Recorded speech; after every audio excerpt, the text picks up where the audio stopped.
city girls. But if I'm in a rush to see the prettiest in the world, Gatlinburg, oh Gatlinburg, that's where I'm headed to. That's sweeter than tea in the smokehouse. And I always enjoy the view.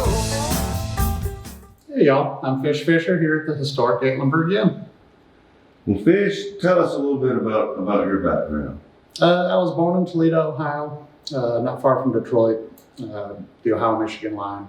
And I'm a singer-songwriter, travel the whole country and tour and such, but I play about 80 to 90 shows a year here in Gatlinburg, and over the past 7 years, fell in with the Historic Gatlinburg Inn as what I consider literally my home here. So since I pick up so much work in this town and just realized years ago just how the inn treats everybody like family and that this is the place to be, plus all of my shows. I work at every venue up and down the parkway here. All my work's within walking distance. and so that's just become our routine. I'm here so much that we actually consider it that I live in in the back of the hotel. They set me up with one of the rooms. Every room's different here at the Historic Gatlinburg Inn, and mine in particular is set up specifically for songwriting, having co-writing sessions, and it's got a little area for that kind of thing. And so every month I have different songwriters come through town and stop in, and I think I've probably written, over 350 songs just in this hotel alone. Yeah. Oh, just in this hotel. Yeah. It's amazing. Yeah, it's amazing when I think about it. Yeah.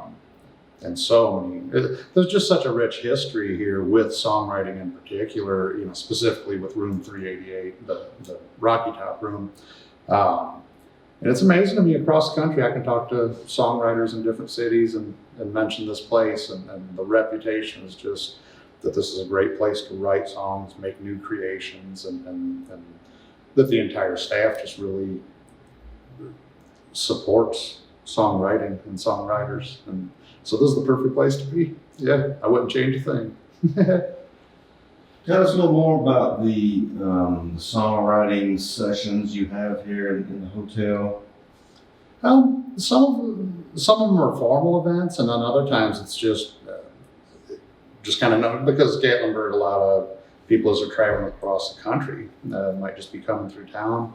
So sometimes it's as informal as I could get a text from a songwriter that says, "Hey, I'm nearby. I'm in Knoxville. Can I stop by your place and write a new one?" And sometimes it's as simple as that. They just come over and we sit down, and I've even written songs in this room, the breakfast room. Matter of fact, one of them I cut and another artist cut.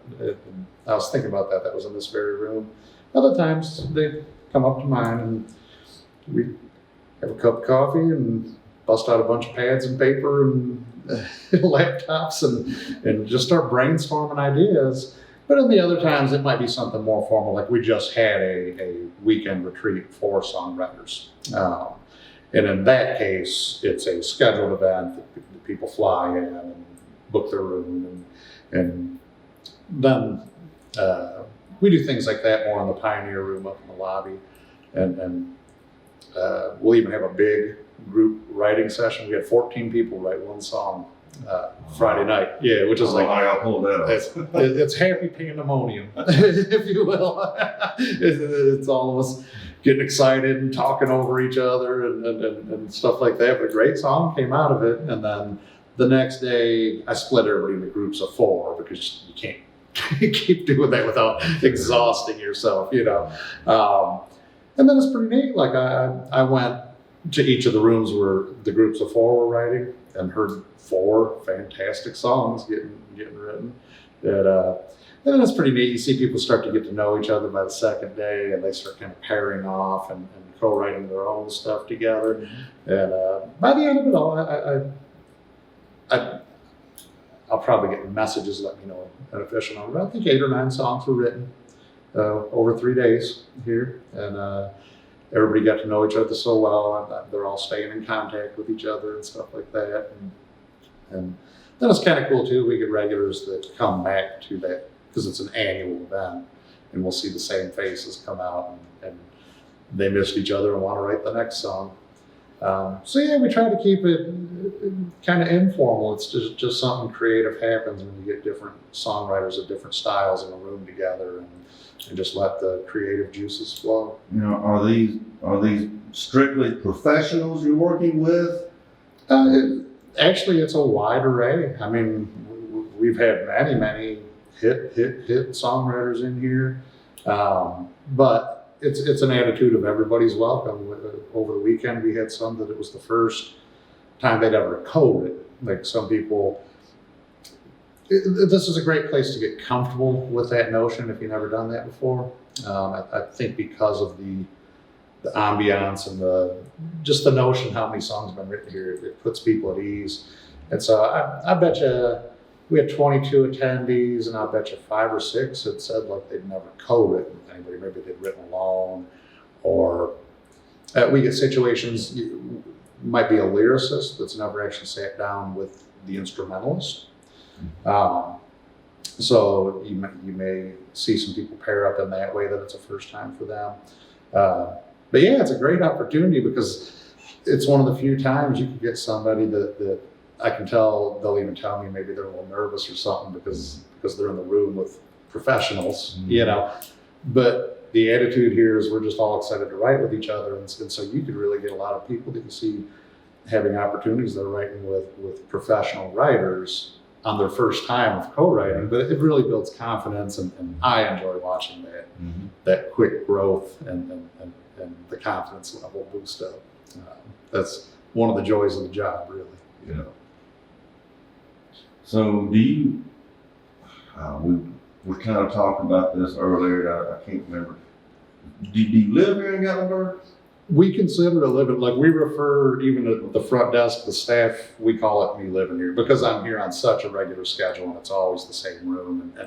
But like to me, the Gatlinburg Inn is my address. I get my Amazon shipped here. Oh, you do?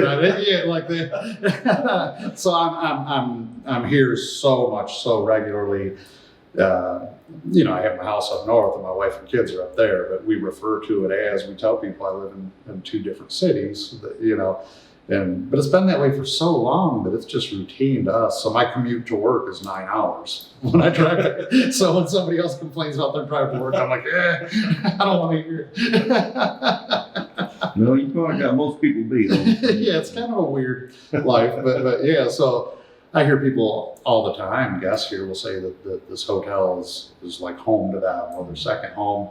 And I always think, boy, I can relate because it's to me, it's literally my other home. But what a great joy to have, you know?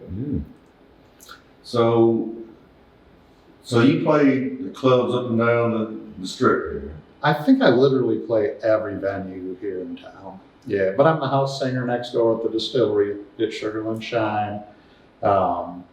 And I play crowd 80s across the street and Puckers next door, local borough.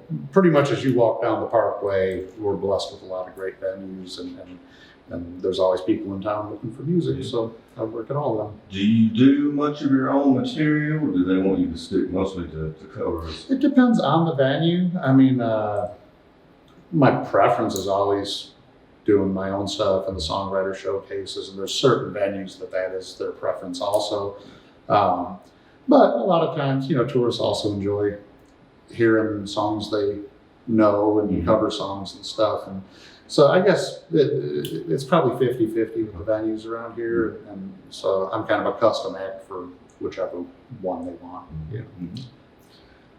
Well, let me ask you this then. What's one piece of advice you would give to someone who would like to explore being a songwriter, who doesn't really know what to do? Who doesn't know where to start or whatever the case may be? It's going to sound silly. I would give the advice, start writing songs. No, it's funny. We were just talking about that in that workshop. There's something that's so important to creative people of any art form, I think, that maybe we get self-conscious or underconfident, myself included sometimes. Everybody does it, but especially people that are trying to break into the industry. I'll get a lot of people will fly out to a songwriter retreat and tell me, I'm not really a songwriter, but I write these songs. And that's so ironic to me. It just tells you how soft-hearted we can be about it, But really, when you write a song, you're a songwriter. And I compare it a little bit sometimes. The mindset, if you treat it as if you are, like songwriting is like being a mechanic, then it'll get in your head. Like you need a certification to be called a mechanic, But to me, it's more like being a mountain climber. If you've ever climbed a mountain, you're a mountain climber. There's no certification. The second you do it, you are defined by that. And songwriting is very much more like that. It's like mountain climbing. If you write one song, you're a songwriter. And I think that's the first step, is just kind of embracing that and saying, okay, I don't know where I'm at on the scale of experience, or I may not even know what to do next, but it always starts with writing a song, and people always need new music. That's how we give back to the community at large. So my advice with songwriting would be start writing songs, and then just like anything else, you keep trying to get better at it. And really, I very much believe in co-writing as a tactic. It's not the only way to write a song, but you learn so much from anybody you create a new song with, because we all have our own approach and our own gifts and pros and cons, and I think that's the best way to learn, is just to keep co-writing and getting to know the process with other people. Yeah, and I mostly tour alone. But I have several bands in different cities that I'll still, depends on what neck of the woods I'm in, but we'll perform with those bands. But yeah, coming up when I was young in the industry, it was more bands than anything solo. Matter of fact, I was more of a songwriter and guitar player in bands. I guess back then I'd never foreseen that I was going to be a front man. The singer, the center of attention wasn't where I wanted to be. Now I love it.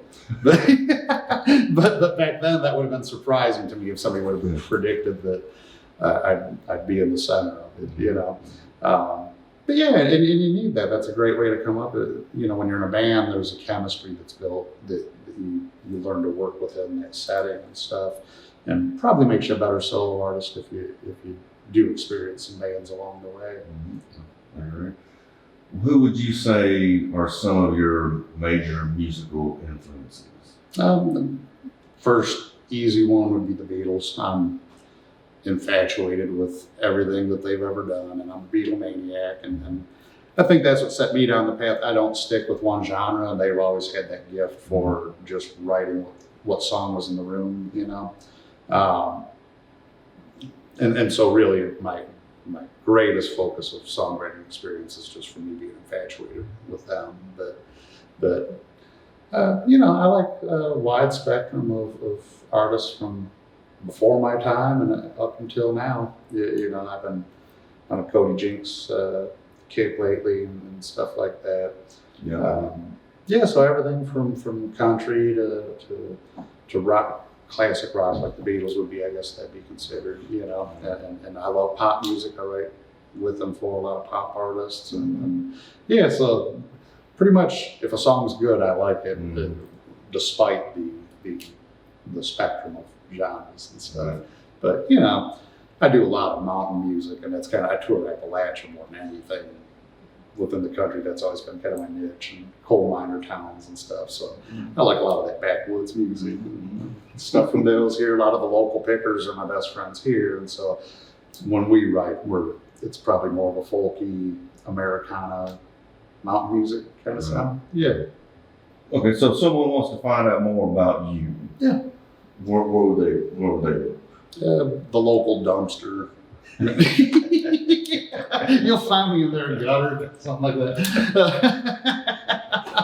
No, you can find me at Fish Fisher if you Google that name. So fish, just like a fish, and my last name's Fisher.